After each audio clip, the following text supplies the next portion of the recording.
उल्फत में तो मंजिल की हवस कैसी, यहाँ तो ऐन मंजिल है थकन से चूर हो जाना। अल्हम्दुलिल्लाहि रब्बिल आलमीन वस्सलातु वस्सलामु अला सय्यिदिल मुरसलीन व अला आलिहि व अस्हाबिहि अजमईन। अऊज़ु बिल्लाहि मिनश शैतानिर रजीम। बिस्मिल्लाहिर रहमानिर रहीम। इक़रा बिस्मि रब्बिकल लज़ी खलक़, खलक़ल इंसान मिन अलक़।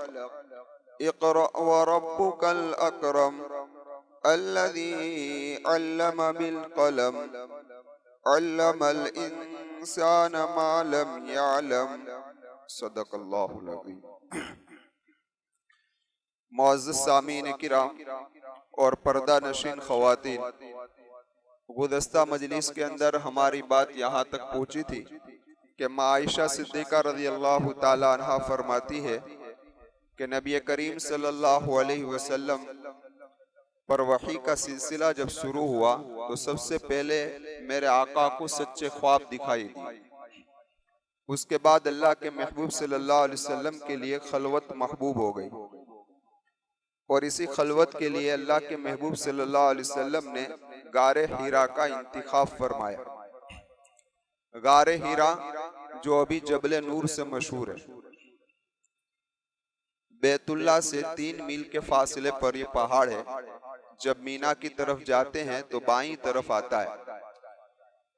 ये पहाड़ अजीब व गरीब है। उसके ऊपर एक गार है। ये गार ऐसा है कि जैसा कि अल्लाह तबारक व ताला ने इबादत के लिए एक छोटा सा कमरा बनाया। उसकी ऊंचाई इतनी है गार की कि एक आदमी बआसानी खड़ा रह सकता है और उसकी गहराई इतनी है कि एक आदमी बआसानी लेट सकता है। बस इतना ये गार है और ये गार आगे से बंद है और सिर्फ आगे एक सुराख है। इस तरीके से, जिस तरीके से 2 उंगलियों के दरमियान में सुराख है, इस तरीके से एक सुराख है इस गार के अंदर।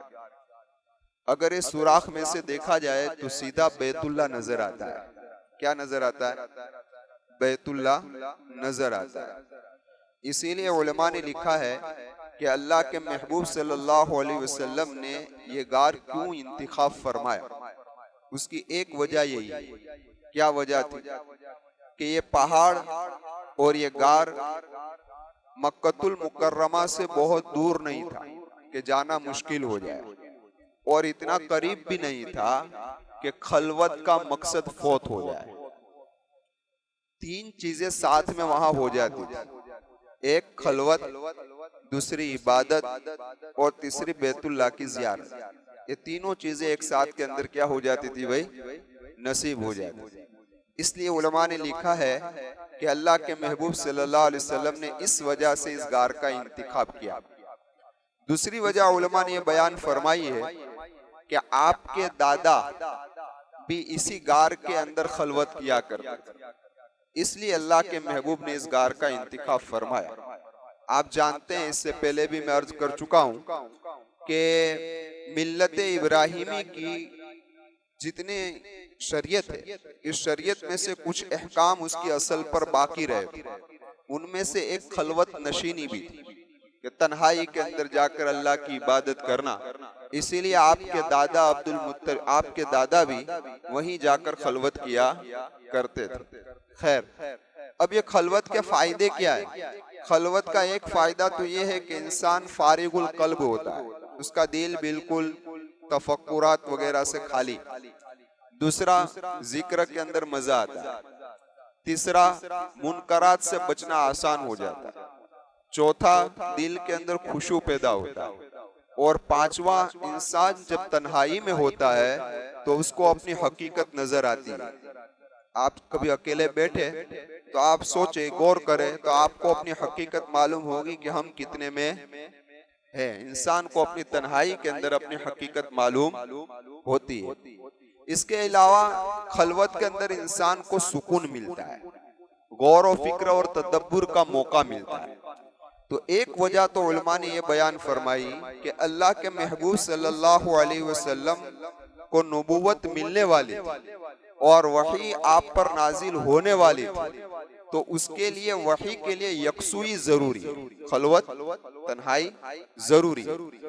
तो यकसुई के लिए सबसे बेहतर और कामिल तौर पर यकसुई खलवत ही के अंदर मिल सकती है। इसलिए अल्लाह के महबूब सल्लल्लाहु अलैहि वसल्लम के लिए खलवत क्या हो गई भाई, महबूब हो। अब दरमियान के अंदर एक बात और समझ, दो लफ्ज, एक है जीवार का और एक है एतिकाफ का, दोनों का माना बराबर है। अगर मस्जिद के अंदर किया जाए तो एतिकाफ है, अगर मस्जिद से बाहर किया जाए तो जीवार।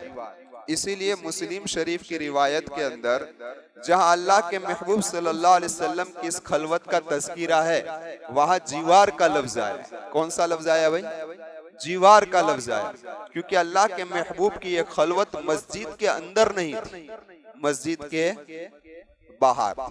खैर, एक बात और समझनी कि अभी अल्लाह के महबूब सल्लल्लाहु अलैहि वसल्लम को नबूवत मिली नहीं है, अभी नमाज फर्ज हुई नहीं है, रोजा कोई चीज अभी हुआ नहीं है, तो फिर अल्लाह के महबूब वहां जाकर कौन सी इबादत करते, ये भी एक सवाल है। तो उलमा ने लिखा है कि आप मिल्लत इब्राहिमी और मिल्लत इस्माइली की इत्तिबा करते थे, ये राजे कौल है, वरना तो मुहद्दिसीन ने बहुत सारे कौल नकल किए हैं, लेकिन सबसे राजे कौल ये है। एक बात और समझ कि अल्लाह के महबूब सल्लल्लाहु अलैहि वसल्लम जब इस गार के अंदर जाते थे इबादत के लिए, तो ऐसा नहीं कि सुबह जाते थे शाम वापस लौट आए, शाम को जाते थे सुबह वापस लौट आए, कई कई दिनों तक आप वहां पर एहतिकाफ करते थे, महीने तक वहीं पर ठहरते। इसलिए अल्लाह के महबूब सल्लल्लाहु अलैहि वसल्लम साथ के अंदर तोशा ले जाया करते। तो इससे उलमा ने मसला निकाला है कि अगर आदमी कहीं जा रहा हो तो अपने साथ खाने पीने का सामान ले जाए तो ये तवक्कुल के खिलाफ नहीं है। समझ में आई बात, ये तवक्कुल के खिलाफ नहीं है। सोचा जाए अल्लाह मालिक है, इस तरीके से नहीं चल। समझ में आई बात, हाँ, ये तवक्कुल के खिलाफ नहीं है। एक बात, अब एक मर्तबा का वाकया है कि अल्लाह के महबूब सल्लल्लाहु अलैहि वसल्लम की उम्र 40 साल की हुई और तोशा आपका खत्म हो गया और सूरज गुरूब हो गया, तो आप इस गार से निकले। जो लोग इस गार के अंदर गए हैं और जिसने इस गार को देखा है, उनको पता है कि जैसा ही आदमी गार से निकलता है तो छोटी जगह आती है खाली, कि जहां लोग वेटिंग में खड़े रहते हैं 2 रकात पढ़ने के लिए, वो जगह आती है। तो अल्लाह के महबूब सल्लल्लाहु अलैहि वसल्लम जैसे गार से निकले, ऐसे ही हजरत जिब्राइल अलैहिस्सलाम को वहां इंसानी शक्ल सूरत के अंदर पाया। ये मगरिब के बाद का वक्त था और तोशा खत्म हो गया था। उस वक्त हजरत जिब्राइल अलैहिस्सलाम वहां तशरीफ लाए और कहा कि मोहम्मद इक़रा पढ़िए। ये एक कौल। दूसरा कौल ये है कि अल्लाह के महबूब सल्लल्लाहु अलैहि वसल्लम इस गार से हाथ मुंह धोने के लिए बाहर आए, यानी इसी जगह पर आए, तो आपको आवाज आई है मोहम्मद सल्लल्लाहु अलैहि वसल्लम। आपने इधर उधर देखा, कोई नजर आया नहीं। दूसरी मर्तबा आवाज, कोई नजर आया नहीं। तीसरी मर्तबा आवाज, कोई नजर आया नहीं। अचानक हजरत जिब्राइल अलैहिस्सलाम नमूदार हुए। आपका चेहरा सूरज की तरह रोशन, आपके सर पर नूर का ताज था और आपका लिबास सब्ज था, यानी लीले कपड़े के अंदर हजरत जिब्राइल अलैहिस्सलाम थे। और आपसे कहा कि मोहम्मद इक़रा पढ़िए। और एक रिवायत में ये है कि हजरत जिब्राइल अलैहिस्सलाम सब्ज कपड़ा लेकर भी आए, नीले कलर का कपड़ा लेकर भी आए, और उसके अंदर कुछ लिखा हुआ है, और उसी लिखे हुए के बारे में अल्लाह हजरत मोहम्मद सल्लल्लाहु अलैहि वसल्लम से फरमाया कि पढ़िए। समझ में आई बात? तो कितने कौल हो गए भाई? 3 कौल हो गए। खैर, अब अल्लाह के महबूब सल्लल्लाहु अलैहि वसल्लम ने फरमाया कि माना बिकारी, मैं पढ़ा हुआ नहीं हूँ। तो हजरत जिब्राइल अलैहिस्सलाम ने मेरे आका व मौला मोहम्मद रसूलुल्लाह सल्लल्लाहु अलैहि वसल्लम को दबाया। रिवायत के अल्फाज है, इसका खुलासा ये है कि अल्लाह के महबूब सल्लल्लाहु अलैहि वसल्लम ने फरमाया, इतना दबाया कि मेरी ताकत यानी मेरी बर्दाश्त करने की ताकत खत्म हो गई, बहुत दबा, फिर छोड़ दिया। फिर कहा है मोहम्मद इकरा, पढ़िए। तो मैंने कहा मां नबी कारी, मैं पढ़ा हुआ नहीं हूं। फिर दबा, इसी तरीके से दबा, फिर छोड़ दिया। फिर कहा है मोहम्मद पढ़िए, इकरा। तो मैंने कहा मां नबी कारी, मैं पढ़ा हुआ नहीं हूं। तीसरी मर्तबा दबा, यहां तक पहली मर्तबा दबाया था इसी तरीके से दबाया, फिर छोड़ दिया। फिर कहा कि इक़रा बिस्मि रब्बिकल्लज़ी खलक़, खलक़ल इंसान मिन अलक़, इक़रा व रब्बुकल अकरम, अल्लज़ी अल्लम बिल कलम, अल्लमल इंसान मा लम यअलम। समझ में आई बात? ये आयत करीमा नाजिल हुई। अब यहाँ एक बहस और है कि ये पहली आयत करीमा जो कुरान करीम की नाजिल हुई है तो कौन सा दिन था? तो इस पे तो सारे मुहद्दिसीन और मुअर्रिखीन का इत्तिफाक है कि वो सोमवार का दिन था। कौन सा दिन था? पीर का दिन था, उसमें किसी का इख्तिलाफ नहीं। इख्तिलाफ इस बात पर है कि महीना कौन सा था और तारीख कौन सी थी। महीने के बारे में 3 कौल। पहला कौल रबीउल अव्वल का, कि रबीउल अव्वल का महीना था। अब उसकी तारीख में इख्तिलाफ। एक कौल है कि पहली तारीख, दूसरा कौल ये कि 8वीं तारीख, दूसरा कौल ये है कि रजबुल मुरज्जब का महीना था और तारीख 27 रजब थी। तीसरा कौल ये है कि रमजानुल मुबारक का महीना था और उसमें फिर तारीख में इख्तिलाफ। एक कौल ये है कि 7 तारीख, दूसरा कौल ये है कि 17 तारीख, तीसरा कौल ये है कि 24 तारीख। हो गए इकवाल, कितने हुए भाई? 3। रबीउल अव्वल का महीना, रजब का महीना और रमजान का महीना। लेकिन सबसे ज्यादा राजेह कौल ये है कि वो रमजानुल मुबारक का महीना था। कौन सा महीना था? क्योंकि इब्ने इसहाक रहमतुल्लाह अलैह फरमाते हैं कि अल्लाह के महबूब सल्लल्लाहु अलैहि वसल्लम रमजान का एतकाफ इसी गार में किया करते। और एक मर्तबा जब आप इसी एतकाफ में थे कि हजरत जिब्राइल अलैहिस्सलाम तशरीफ लाए। अल्लामा इब्ने अब्दुल बर रहमतुल्लाह अलैह फरमाते हैं कि 8 रबीउल अव्वल थी, ये इनका कौल है।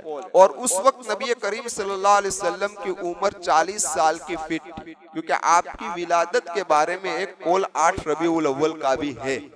इसलिए आप उस वक्त 40 साल के मुकम्मल हुए और उस वक्त ये पहली वही नाजिल हुई। मोहम्मद बिन इसहाक रहमतुल्लाह अलैह फरमाते हैं कि 17 रमजानुल मुबारक और आपकी उम्र 40 साल और ऊपर 6 महीने, उस वक्त ये पहली वही नाजिल हुई। यही कौल हाफिज इब्ने हजर रहमतुल्लाह अलैह का भी है। खैर, अब इन दोनों कौलों में तत्बीक उलमा ने इस तरीके से दी है कि भाई रुयाए सादिका जो नबी करीम सल्लल्लाहु अलैहि वसल्लम को दिखाए गए और रबीउल अव्वल से शुरू हो गए। कहां से शुरू हुए? रबीउल अव्वल से शुरू हुए। और पहली वही जो आप पर नाजिल हुई वो 17 रमजानुल मुबारक को नाजिल। चलो खैर, ये बात खत्म हो गई। अब एक बहस और छेड़ी कि हजरत जिब्राइल ने फरमाया इकरा, पढ़िए। तो ये इकरा हजरत जिब्राइल का कलीमा है कि वही का पहला कलीमा? समझा कि हजरत जिब्राइल का एक कलीमा है कि मोहम्मद पढ़िए, या कि वही का पहला लफ्ज है? तो ये दोनों एहतमाल, ये भी हो सकता है, ये भी हो सकता है। लेकिन फकीहुल असर हजरत मुफ्ती सईद साहब पालनपुरी नव्वरल्लाहु मरकदहु फरमाते हैं कि मेरे नजदीक राजे ये है कि ये कलीमा वही का कलीमा है। किसका कलीमा है? कि वही का यह पहला लफ्ज है।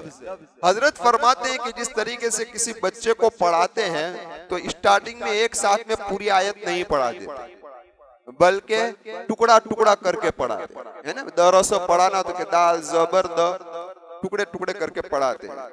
तो यहाँ भी टुकड़ा टुकड़ा करके पढ़ा का एक इस तरीके से पढ़ाया। खैर, एक बात और है, यह बात यह है कि अल्लाह के महबूब तो पढ़े हुए नहीं थे। अब जो आदमी पढ़ा हुआ नहीं हो, इसको यूं कहना कि पढ़, तो ये तो तकलीफ में मुब्तला करना। कोई देखता नहीं है, उसको यूं कहो कि देख, तो कहां से देखे? तो भाई ऐसा क्यों कि पढ़े हुए नहीं उनको ही कहना कि पढ़। तो उलमा ने कहा कि ये पढ़ने का कहना ऐसा है कि जैसा वो बच्चा जो पहली मर्तबा मदरसे के अंदर आया हो और उसका पहला ही दिन हो, तो उस्ताद कहता है ना पढ़, क्या कहता है उस्ताद, पढ़। तो बस ये पढ़ कहना इसी तरीके से था। इसलिए अल्लाह के महबूब सल्लल्लाहु अलैहि वसल्लम से फरमाया कि इक़रा बिस्मि रब्बिकल्लज़ी खलक़। अब यहाँ पर एक बहस हो रहा, वो ये है कि अल्लाह के महबूब ने ये फरमाया कि मा अना बिकारी, मैं पढ़ा हुआ नहीं हूँ। तो उसका एक तर्जमा तो यही जो मैंने अभी किया, लेकिन दूसरा तर्जमा ये है कि मैं पढ़ नहीं सकता। क्या? मैं पढ़ नहीं सकता, ये दूसरा तर्जमा है। और मुहद्दिसीन फरमाते कि ये तर्जमा बेहतर है। उसकी वजह ये है बेहतर होने की कि अल्लाह के महबूब सल्लल्लाहु अलैहि वसल्लम को जो चंद कलिमात पढ़ाए जा रहे हैं वो ऐसे कलिमात नहीं थे कि जिसका पढ़ना मुश्किल हो। और आप तो फसाहत व बलागत के आला मेयार पर थे, आला दर्जे पर थे, तो आपके लिए इतना पढ़ना तो बहुत आसान था, कोई मुश्किल काम नहीं था कि अल्लाह के महबूब ये कहे कि मां नबी कारी में पढ़ा हुआ नहीं। इसके मुकाबले में ये हो सकता है कि अल्लाह के महबूब ये कहे कि मैं पढ़ नहीं सकता। उसकी वजह ये है कि आप तन्हाई के अंदर इबादत कर रहे हैं और अचानक कोई आ रहा है, तो आदमी की कैफियत कैसी हो जाती है। हम किसी जगह पर तन्हा हो, अचानक कोई आ जाए तो हमारी कैफियत क्या हो जाती है। तो आप पर इस कैफियत का असर था। अचानक हजरत जिब्रील आए तो एक कैफियत का असर आपके ऊपर था। दूसरी बात ये कि वही की अजमत का बोझ था कि जिस तरीके से एक होशियार तालिब इल्म हो, लेकिन जब इम्तिहान देने के लिए बैठता है और मुम्तहिन जब उसके सामने सवाल करता है तो कभी वो घबरा जाता है, और घबराने की वजह से होशियार होने के बावजूद भी जवाब दे सकता नहीं है। तो यहाँ कैफियत बशरियत नबी करीम सल्लल्लाहु अलैहि वसल्लम पर तारी हुई, इसलिए अल्लाह के महबूब सल्लल्लाहु अलैहि वसल्लम पढ़ सके नहीं। समझ में आई बात? अब यहाँ एक और बहस है। ये बहस ये है कि अल्लाह के महबूब को नबी करीम सल्लल्लाहु अलैहि वसल्लम को हजरत जिब्राइल ने कितनी मर्तबा दबाया? हाँ माशाल्लाह, आप लोग जागते हैं, मुझे कि सो गए हो, बेदार है भाई। कितनी मर्तबा दबाया? 3 मर्तबा। तो उलमा ने लिखा है कि आखिर 3 मर्तबा दबाने की वजह क्या थी, क्यों 3 मर्तबा दबाया? तो फरमाया कि इंसान को अल्लाह तबारक व तआला ने अक्ल दी, तो अक्ल के साथ साथ 3 चीजें और भी दी। एक उसको नफ्स, दूसरी उसकी तबीयत, तीसरा शैतान। ये 3 चीजें साथ में उसके साथ लगी हुई। नफ्स का असर ये होता है कि वो ख्वाहिशात की तरफ खींचती है, मरगूब ख्वाहिशात की तरफ खींचती है। तबीयत का असर ये होता है कि इंसान में लापरवाही और गफलत आती है। और शैतान का असर ये होता है कि वो नापसंदीदा कामों में मुब्तला, गुनाहों में वगैरह में क्या करता है? मुब्तला करता है।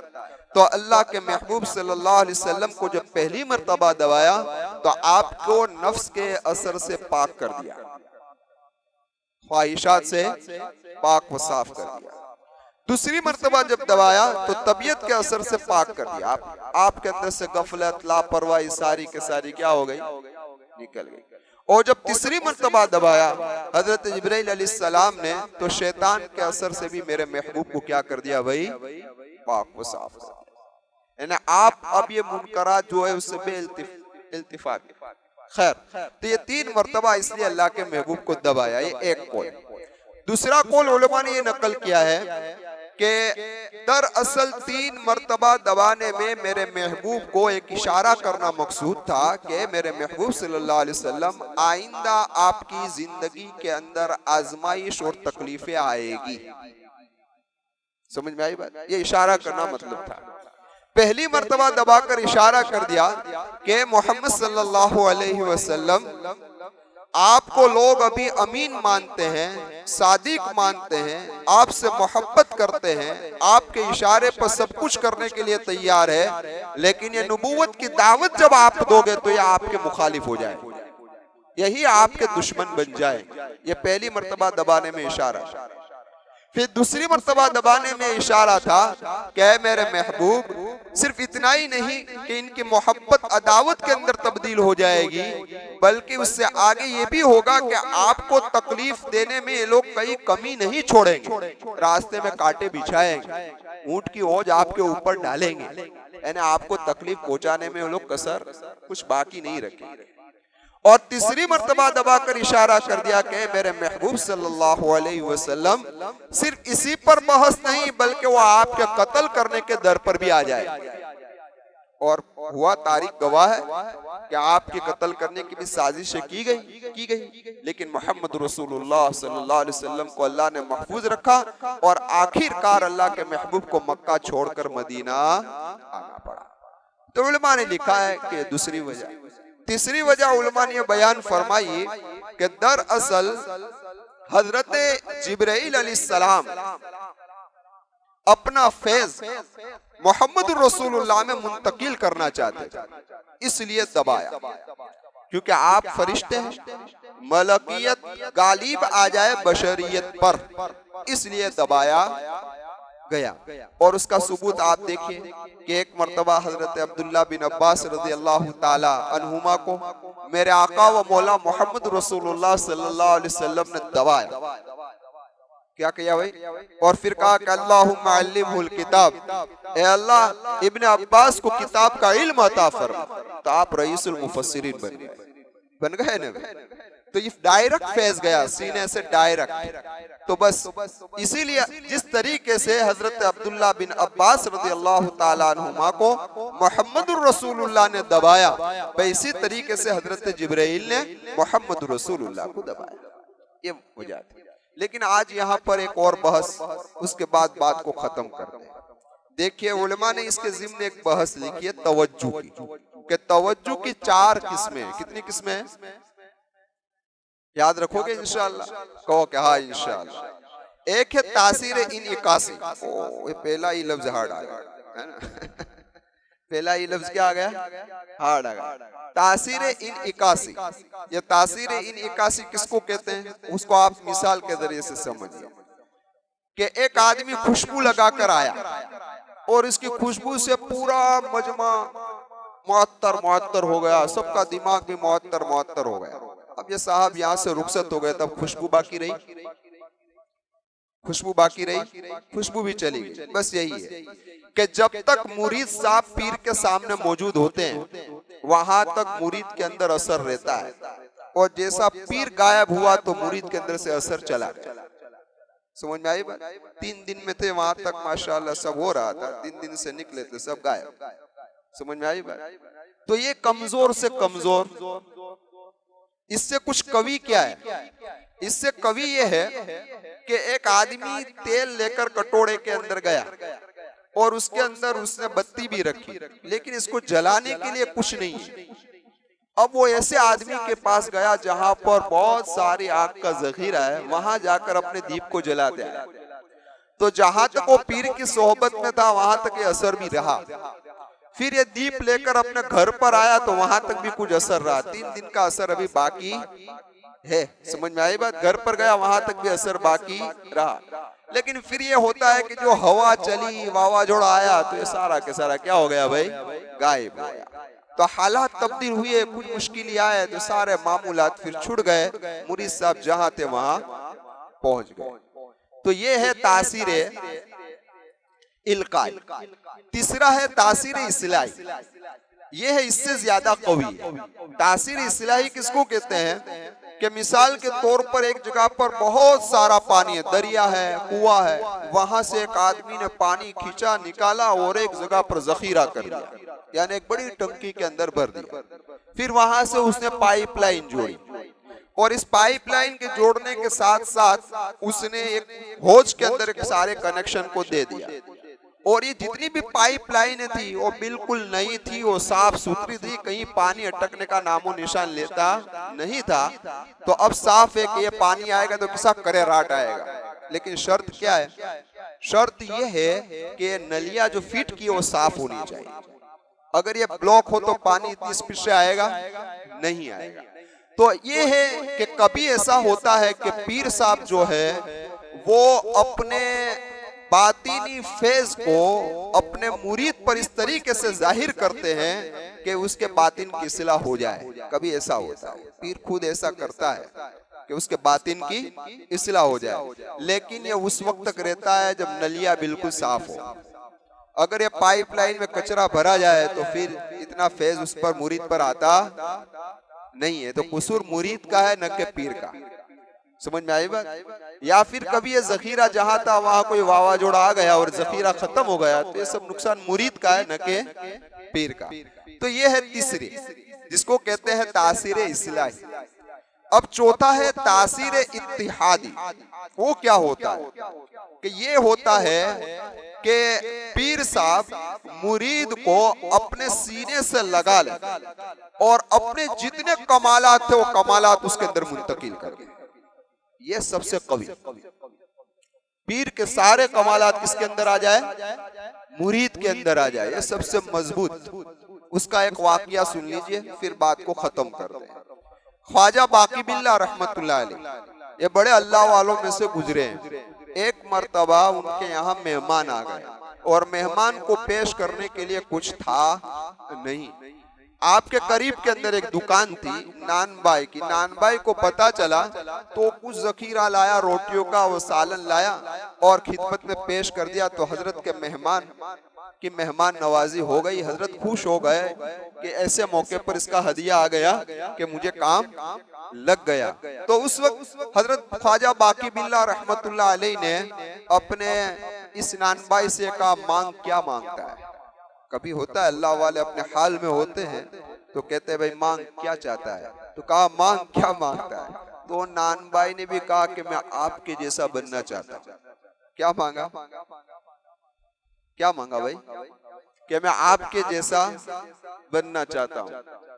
तो कहा ख्वाजा बाकी बिल्ला रहमतुल्लाह अलैह ने, ये तू बर्दाश्त नहीं कर सकेगा। क्या कहा?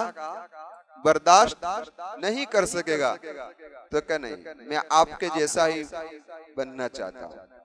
तो क्या बर्दाश्त नहीं कर सकेगा। अब इसने भी जिद पकड़ी तो ख्वाजा साहब ने कहा चल आजा कमरे के अंदर। कमरे के अंदर ले गए और फिर आपने अपने कमालात को उसकी तरफ मुंतकिल किया। अब जैसे कमालात मुंतकिल हुए और कमरे से बाहर आए तो शक्ल सूरत भी यकसा हो गई। जैसी ख्वाजा बाकी बिल्ला रहमतुल्लाह अलैह की शक्ल सूरत थी, ऐसी ये शक्ल सूरत नानबाई की भी हो गई। पहचानना मुश्किल हो गया। सिर्फ एक अलामत से पहचाना जाता था कि ख्वाजा बाकी बिल्ला रहमतुल्लाह अलैह होश में थे और ये मदहोश थे। बस यही पहचान थी। चंद दिन जिंदा रहा, फिर इंतकाल कर गया, क्योंकि ख्वाजा साहब ने कहा था कि बर्दाश्त कर सकेगा नहीं।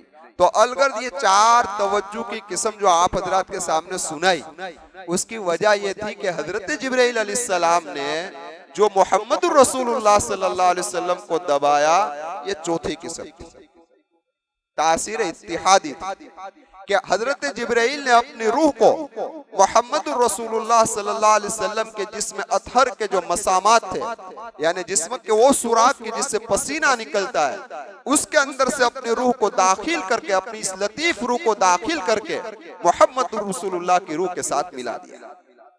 क्या कर दिया भाई? मिला दिया। ये ऐसा हो गया कि दूध के अंदर चीनी मिल गई।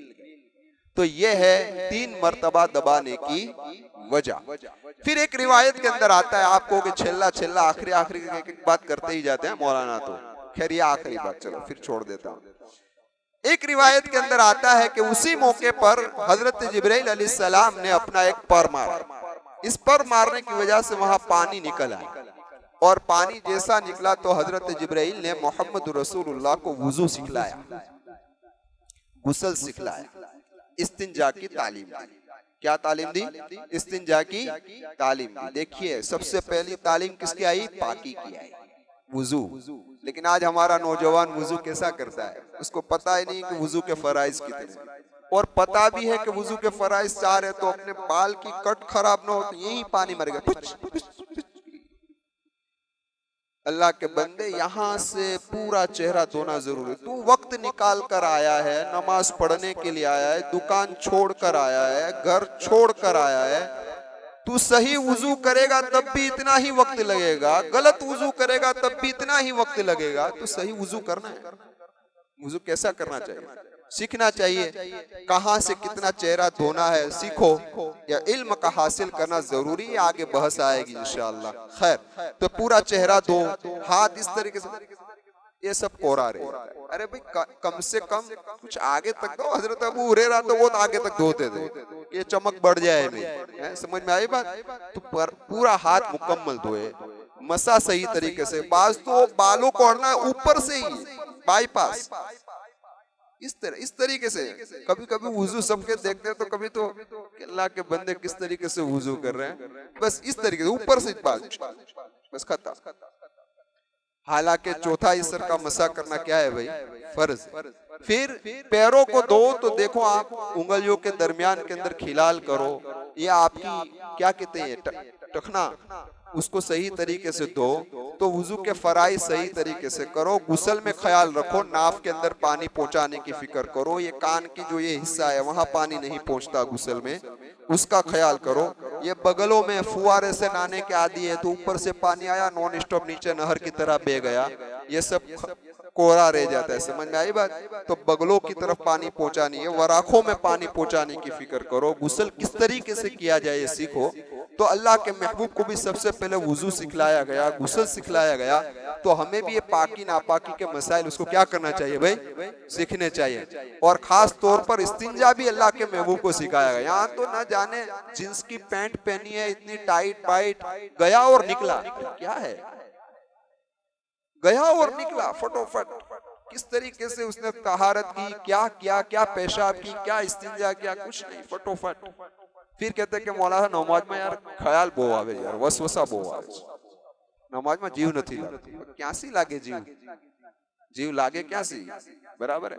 हालांकि जींस की पैंट के साथ पेशाब करना यानी बहुत मुश्किल, बहुत मुश्किल, कतरात की बीमारी हो ही जाती है, समझ। इसलिए ऐसे जींस वालों को तो ऐसे पेशाब खाने में पेशाब भी नहीं करना है, उनको टॉयलेट ही के अंदर जाना चाहिए जहां वो पूरी इजार आसानी के साथ निकाल सके और आसानी के साथ फारिग हो सके।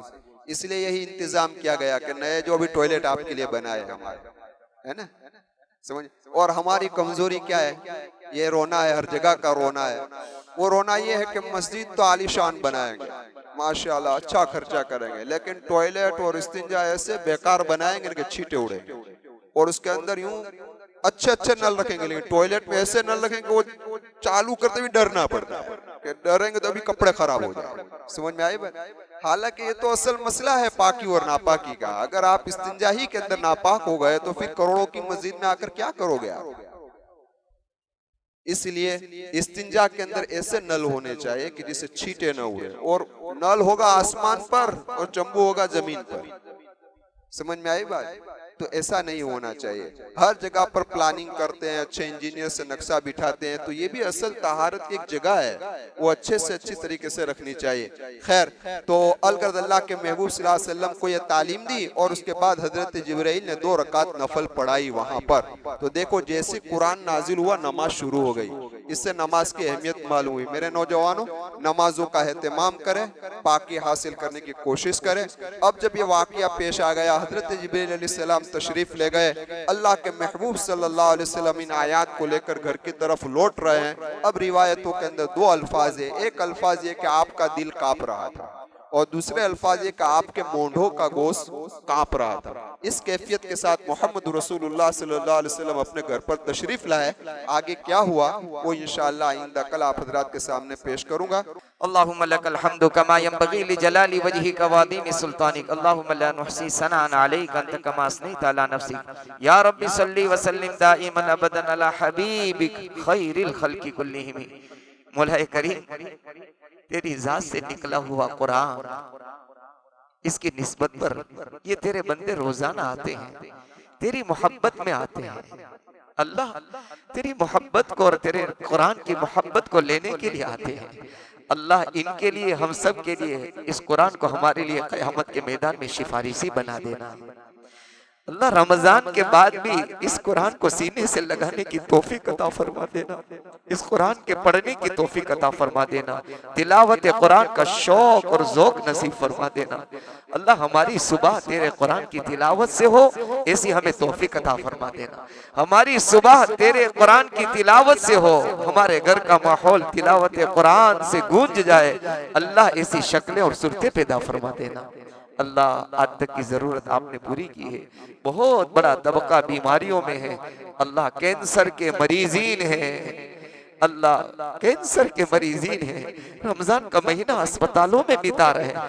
अल्लाह ये तेरा फैसला है और तेरे फैसले पर तेरे बंदे तेरी बंदियां राजी हैं। अल्लाह हम अपनी कमजोरी तेरे सामने पेश करते हैं। अल्लाह तो कमजोरों का मददगार है।